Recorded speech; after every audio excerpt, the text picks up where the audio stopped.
Look at how beautiful these flowers are. I'm telling you, if there's a secret to life, it is that you should always spend a small amount of money on making things beautiful around you, because it just changes the mood of everything. Okay, I have a story to tell you. When I first moved into this apartment, I chose to not buy Wi-Fi. I didn't sign up for Wi-Fi, and I lived that way for a month. I thought at the time that most of my problems would be solved if I just didn't use Wi-Fi. The reason I was going to bed late was because I was on my phone, because I was on TikTok, because I had Wi-Fi. The reason why I wasn't making dinner was because I was addicted to a YouTube video, which I was only watching because I had Wi-Fi. And so I figured if I just got rid of the Wi-Fi, if I just got rid of my access to the internet, I would no longer have these difficulties going to bed, eating dinner on time, taking a shower, so on and so forth, and my life would turn into a blissful utopia. That was the hope, and that was what I was hoping for the month in which I didn't have Wi-Fi. In reality, though, that isn't what happened. What happened was, yes, I did notice that my attention span got longer and I was able to concentrate better and read more and all of that.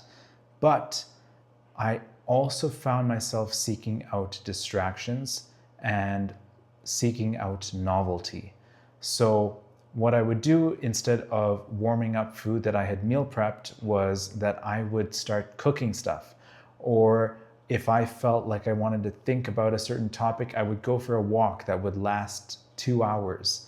And then when I get back, it's past my bedtime. And same with the cooking, it's past my bedtime. All of these things that I thought wouldn't, all of these bad habits from the phone just got transferred to something else. And that's when I realized that it wasn't the Wi-Fi that was causing me to stay up late and, do things. Although it was partially that. I think what it was that my brain was craving novelty, experience, and adventure, and it wasn't getting that during the day. So when the evening came on, that was when things got super interesting for me, and when I went out on adventures.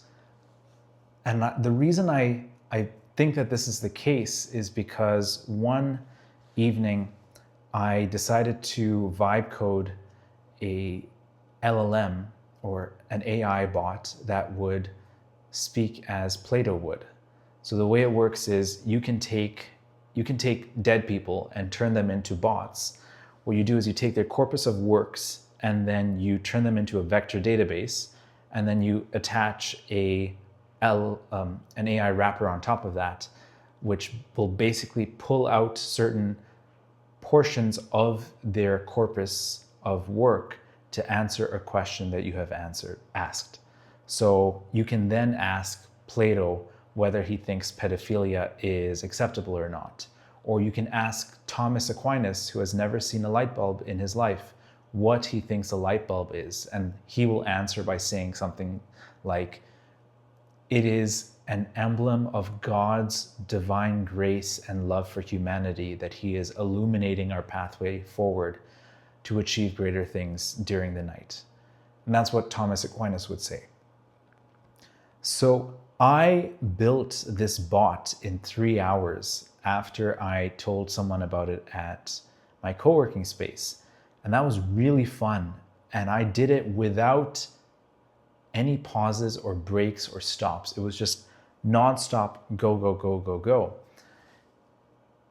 That was when I realized that the reason why I was staying up at night was because my days were not filled with enough adventure.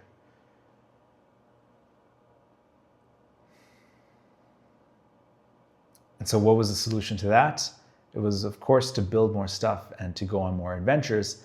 And to do that, I needed Wi-Fi. So I swore to myself that I would only use the Wi-Fi after I got home from work to study or to build stuff. And I have not kept that promise at all.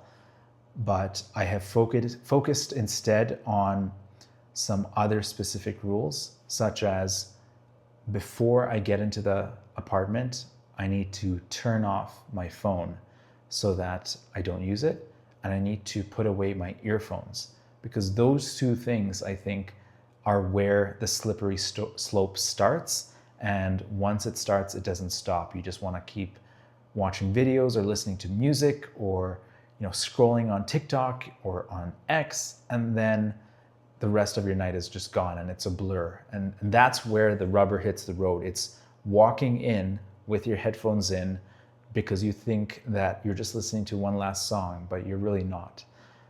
So that's my focus now. And that, I think, is going to be more productive.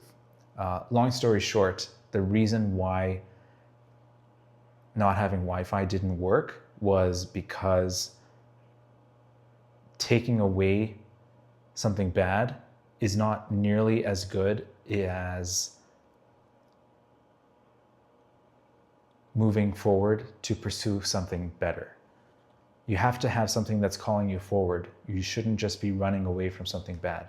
Maybe that can apply to everything else I do in life, where if you have bad habits, that's one thing, but maybe it's a pretty good thing that you do, and you need something even better to replace it with. So maybe if you tend to eat fast food a lot, it's a pretty bad habit, but the reason you do it is because it's quick and you don't have to worry and it'll taste good. And the only thing that would replace that might be a partner who lovingly cooks dinner for you, and you know that you want to be hungry for that, to make her happy and to make yourself happy. And that might be the next best thing, the only thing that can take away your bad habit of eating McDonald's. And the same goes for internet usage, where sure, you may not use the internet appropriately after you get home from work or even at work, but perhaps that is because you don't have a good reason to do so. You don't have a adventure that is better than scrolling on TikTok for hours on end. So I hope that if you've reached this video's end, that you found it valuable and that you have adventures moving forward. Thanks for watching.